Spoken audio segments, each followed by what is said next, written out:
굿모닝, 좋은 아침입니다. 오늘은 4월 27일 목요일입니다. 오늘도 말씀과 함께 또 새로운 한 달을 시작하시는 여러분들의 삶을 우리 주님의 이름으로 축복합니다. 여러분 벌써 4월에 이 막바지에 접어들고 있습니다. 여러분 4월 한 달 마지막까지 말씀과 함께 동행하시며 주님 앞에 더 가까이 나아가시는 그 주님과의 친밀한 관계 속에 허락하시는 그 은혜와 기쁨을 마음껏 누리실 수 있는 여러분들 되시기를 기도하겠습니다. 오늘 우리에게 주시는 하나님의 말씀은 사무엘하 11장 1절부터 13절까지의 말씀입니다. 사무엘하 11장 1절부터 13절까지의 말씀, 우리 함께 말씀 보시고 말씀 나누도록 하겠습니다. 그 해가 돌아와 왕들이 출전할 때가 되매 다윗이 요압과 그에게 있는 그의 부하들과 온 이스라엘 군대를 보내니 그들이 암몬 자손을 멸하고 랍바를 에워쌌고 다윗은 예루살렘에 그대로 있더라. 저녁 때에 다윗이 그의 침상에서 일어나 왕궁 옥상에서 거닐다가 그곳에서 보니 한 여인이 목욕을 하는데 심히 아름다워 보이는지라. 다윗이 사람을 보내 그 여인을 알아보게 하였더니 그가 아뢰되 그는 엘리암의 딸이요 햇사람 우리아의 아내 밧세바가 아니니까 하니, 다윗이 전령을 보내어 그 여자를 자기에게로 데려오게 하고 그 여자가 그 부정함을 깨끗하게 하였으므로 더불어 동침하매 그 여자가 자기 집으로 돌아가니라. 그 여인이 임신함에 사람을 보내 다윗에게 말하여 이르되 내가 임신하였나이다 하니라. 다윗이 요압에게 기별하여 햇사람 우리아를 내게 보내라 하매 요압이 우리아를 다윗에게로 보내니 우리아가 다윗에게 이르매 다윗이 요압의 안부와 군사의 안부와 싸움이 어떠했는지를 묻고 그가 또 우리아에게 이르되 내 집으로 내려가서 발을 씻으라 하니 우리아가 왕궁에서 나가매 왕의 음식물이 뒤따라 가니라. 그러나 우리아는 집으로 내려가지 아니하고 왕궁 문에서 그의 주의 모든 부하들과 더불어 잔지라. 어떤 사람이 다윗에게 아뢰되 우리아가 그의 집으로 내려가지 아니하였나이다. 다윗이 우리아에게 이르되 내가 길 갔다가 돌아온 것이 아니냐, 어찌하여 내 집으로 내려가지 아니하였느냐 하니 우리아가 다윗에게 아뢰되 언약궤와 이스라엘과 유다가 야영 중에 있고 내 주 요압과 내 왕의 부하들이 바깥들에 짐치고 있거늘 내가 어찌 내 집으로 가서 먹고 마시고 내 처와 같이 자리이까. 내가 이 일을 행하지 아니하기로 왕의 살아계심과 왕의 혼의 살아계심을 두고 맹세하나이다 하니라. 다윗이 우리아에게 이르되 오늘도 여기 있으라. 내일은 내가 너를 보내리라. 우리아가 그날에 예루살렘에 머무니라. 이튿날 다윗이 그를 불러서 그로 그 앞에서 먹고 마시고 취하게 하니 저녁 때에 그가 나가서 그의 주의 부하들과 더불어 침상에 눕고 그의 집으로 내려가지 아니하니라. 아멘. 아멘. 자, 오늘 묵상하게 되는 사무엘하 11장의 말씀은요, 이제 다윗의 인생에 하얀 곡선이 그려지는 그러한 분기점의 시작이다라고 할 수 있는 그러한 말씀입니다. 다윗이 지금까지 완벽했습니다라고 말씀드리는 것은 아니죠. 지금까지도 다윗에게는 연약함이 있었고 또 그에게는 죄성의 그러한 순간들이 보였던 때들이 있었습니다. 그럼에도 다윗은 하나님 앞에 온전하게 서기를 소원했고 그러한 다윗을 하나님께서는 여기까지 인도해 주셨죠. 목동이었던 다윗이 도망자로 살아야 했던 다윗이 이제는 하나님께서 허락하신 하나님의 나라의 왕으로 세움을 받게 되고, 그리고 이제 이스라엘이 그러한 다윗에 의해 온전하게 세워지고 있었던 것이 지금까지의 말씀 내용들이었습니다. 그런데 오늘 우리가 사무엘하 11장에서 보게 되는 한 사건으로 말미암아 다윗의 삶과 또 이스라엘의 큰 변화들이 생기기 시작합니다. 바로 그 사건, 사무엘하 11장에 나오는 우리가 너무나도 잘 아는 사건, 바로 다윗과 밧세바, 다윗이 밧세바를 범하는 바로 그러한 사건입니다. 여러분, 솔직히 그 당시 고대 문명 사회를 우리가 한번 생각해 볼 때, 또 세상적인 그러한 관점에서 한번 생각해 보면, 한 나라의 왕이 신하의 아내를 이렇게 취하는 것은 뭐라 그럴까요? 그 당시에는 그렇게 큰 문제될 일이 아니었습니다. 그리고 그런 일들이 종종 있었죠. 옛날에 그러한 문제만 아니라 요즘에도 여러분, 미국의 빌 클린턴 대통령의 그러한 사건들, 백악관 인턴과의 부적절한 관계, 그런데 결국에는 사람들이 그거야 개인 생활인데 그거 가지고 우리가 어떻게 뭐라고 할 수 있냐, 정치만 잘하면 되지라는 식으로 넘어가지 않았습니까? 여러분, 그런 세상 속에서요, 하나님께서는 하나님의 백성들에게 세상적인 그러한 수준이 아닌 거룩함을 요구하고 계신다라는 것을 우리는 너무나도 잘 알고 있습니다. 다윗은 그저 밧세바만 취한 것이 아니라요, 자신의 그러한 잘못된 행동, 자신의 그러한 죄를 감추기 위해서 오늘 본문 말씀 속에서도 그가 여러 가지 술수를 쓴다고 해야 되나요? 계략을 세우고, 그리고 자신의 죄를 덮으려고 하죠. 그냥 좋게 말해서 다윗이 밧세바를 범했습니다 라는 것이지, 사실 다윗은 자신의 힘과 권력을 이용해서 밧세바라는 여인을 성폭행한 것이죠. 그리고 말씀을 보시면 그 결과 밧세바는 임신하게 됩니다.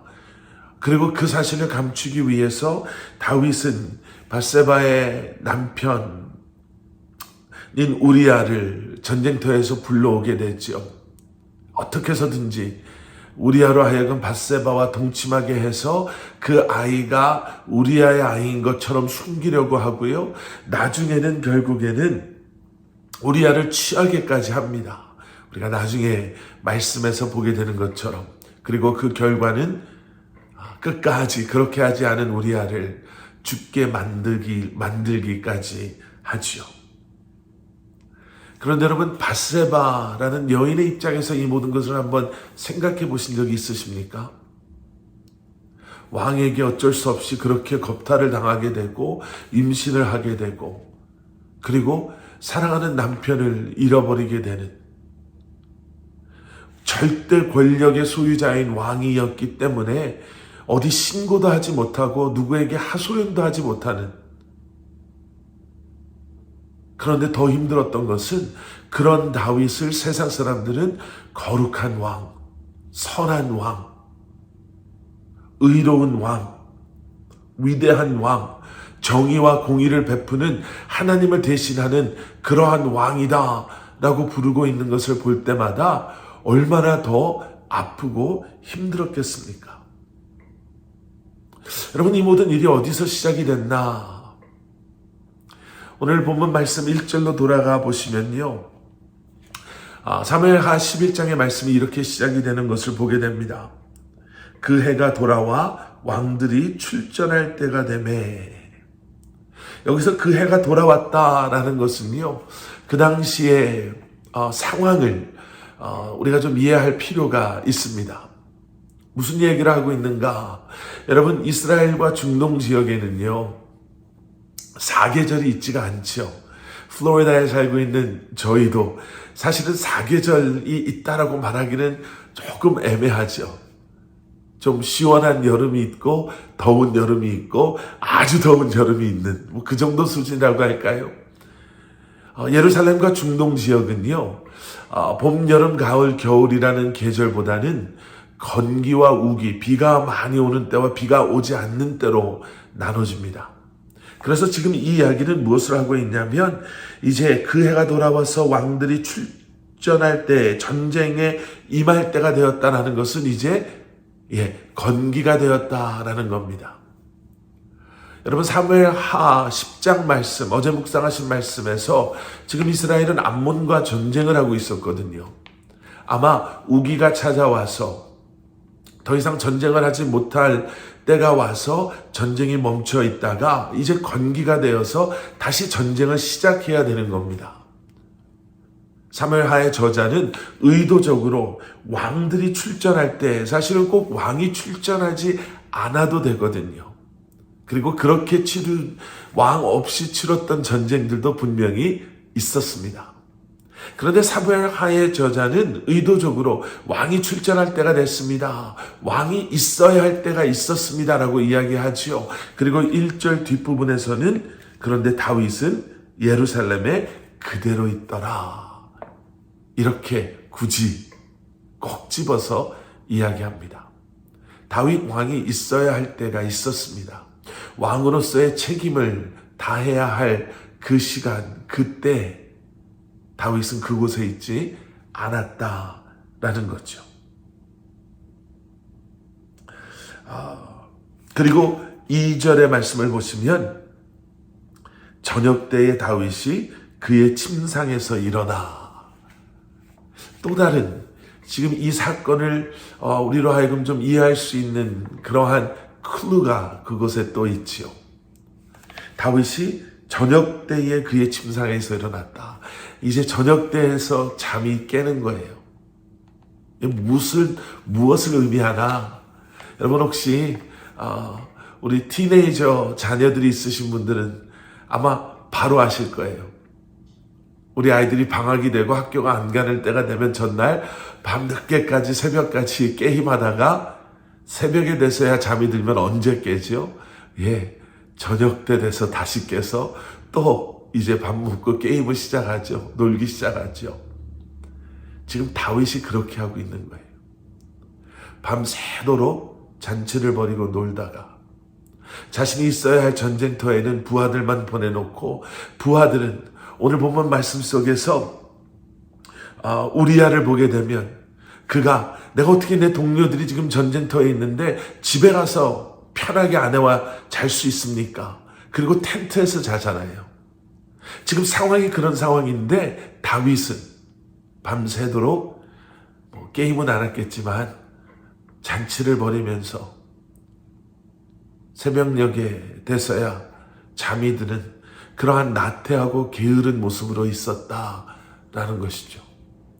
여러분 결국 이 밧세바와의 사건은 그리고 이로 인한 다윗의 추락 그리고 다윗 가문이 이제 앞으로 경험하게 될 엄청난 아픔들은요, 무언가 대단한 죄에서 시작된 것이 아니라 다윗이 영적으로 무뎌지기 시작하고 나태해지기 시작하고 게으러지기 시작할 때, 지금 사무엘하의 저자는 그 시작을 거기서부터 보는 거예요. 그저 그 저녁 침상에서 일어나 우연히 왕궁 옥상에서 목욕하고 있는 밧세바를 보면서 주체하지 못하는 감정에서 이런 일이 일어난 것이 아니라 이미 다윗은 그렇게 나태하고 게으르고 무뎌지고 그러한 영적인 방심 속에 살고 있었다. 그것이 문제였다라는 것을 이야기하는 것입니다. 여러분, 우리도 우리의 삶 가운데 이런 다윗의 모습을 볼 때가 있습니다. 우리 스스로 말하는 그럴 수도 있지. 그 정도 이 정도는 괜찮겠지. 매일 이러는 것도 아닌데. 이번 한 번은 괜찮을 거야. 라는 그러한 생각 속에서 여러분 우리도 모르는 사이에 변질되고 무뎌지고 나태해지고 게을러지는 우리의 영성을 놓치게 되는 거죠. 여러분 깨어 있어야 합니다. 우리가 있어야 할 그곳, 가야 할 그곳, 해야 할 그 일을 감당해야 합니다. 그것이 우리가 사는 것이고 그것이 우리가 영적으로 깨어있는 우리의 모습인 줄 믿습니다. 우리 함께 기도하시겠습니다. 사랑의 아버지 하나님, 새로운 한 날을 시작합니다. 말씀과 함께 시작합니다. 주님 깨어있게 하시고 다시 한번 영적인 나태함과 게으름에서 벗어나 우리가 가야 할 그곳을 향해 있어야 할 그곳에서 감당해야 될 그 일들을 감당하며 주의 아버지 하나님 주님과 동행하며 살아가는 저희들 되게 하여 주시옵소서. 예수 그리스도 이름 받들어 간절히 기도드렸사옵나이다. 아멘.